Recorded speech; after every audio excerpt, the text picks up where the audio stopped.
Let's try to create a primitive cryptocurrency with the previously discussed concepts. We're going to call this the king coin. So, the king can create as many coins as he wants to. For that,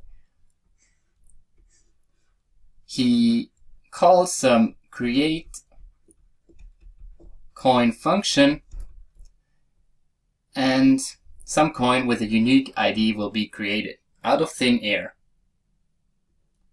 Each coin creation will be signed by the public key of the king, so that everyone could verify, okay, the king actually created this coin, not someone else.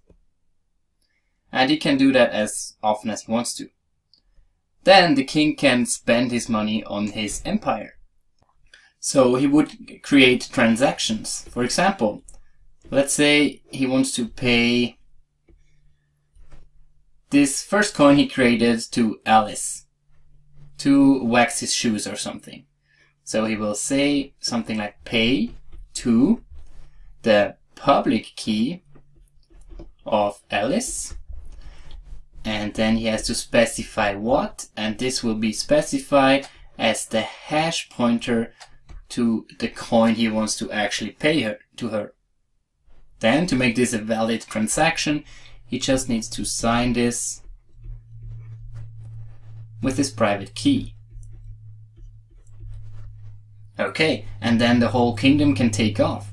Now that Alice has ownership of this coin, she can also create transactions. So let's say she wants to pay her employee Bob. She could say, okay, let me pay you. Let's pay to Bob, also to the private key. And then again, to specify what, we're gonna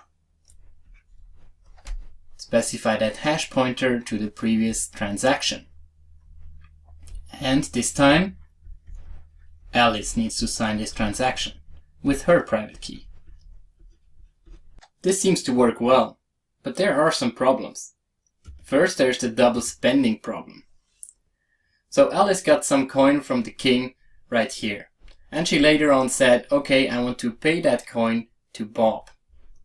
But she could also say, hey, John, I'm gonna pay you a coin as well.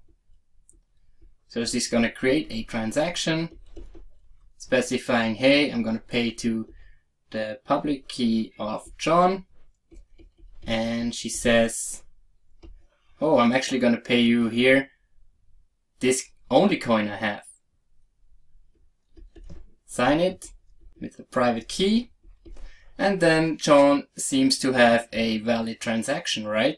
Actually, both Bob and John seem to have valid ownership over Alice's coin. There's no way for the system to prevent this multiple spending of the same coin. So that's a big problem. It's actually a no-go. It will be impossible to run such a system.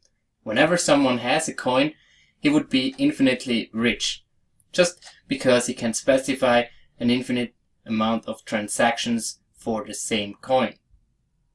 Then there's also the problem of centralized money supply. There's too much power in the king's hand. He can create as many coins as he wants to and make his citizens susceptible to inflation. As we've seen, the king coin system is absolutely unusable because of the double spend problem. Let's think of an improvement such that the kingdom could actually work on king coin.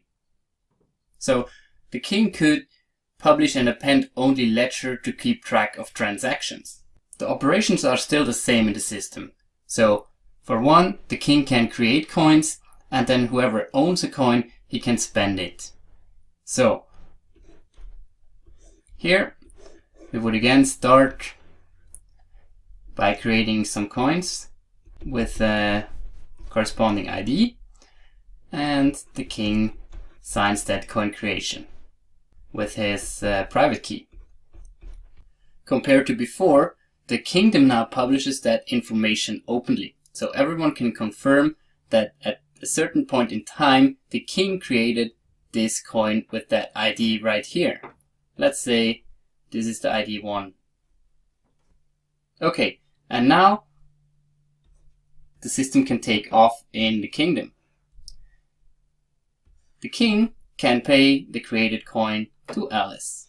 So he specifies the transaction paid to the public key of Alice and specifies which coin he wants to pay with a hash pointer, and he signs with his private key. And again, this information is published openly. Then, in case Alice also wants to spend the coin now she got from the king, she again will specify the transaction like before, and additionally she will tell the king that she actually wants to pay that coin to Bob now. The king then will look at the ledger he already published, and he will see, okay, Alice got a coin from me before, so she actually has a coin to spend to Bob. If everything is alright, like in this case, he will then publish this new transaction also to the open ledger. This public ledger avoids double spending in the new system. If Alice wants to spend the same coin twice, she would have to let the king know about it. So for example, if she wanted to pay the same coin she got here from the king and pay also John, she would specify the transaction just like she did here to Bob, just swap the public key of Bob for the public key of John, and then she would have to tell the king, hey, look, I want to do this. But then the king will check the public ledger first, and he will see that Alice already paid the same coin to Bob before. So the king would recheck that new transaction to John. Without the double spending problem, this system might be workable for the kingdom. It in fact is similar to what we have in the financial system today. We entrust banks to keep track of transactions and validate them for us. The problem of centralization remains though. The challenge is to find a way how to agree on this public ledger without trusting a third party to confirm. Also, we need a way how to generate coins decentralized.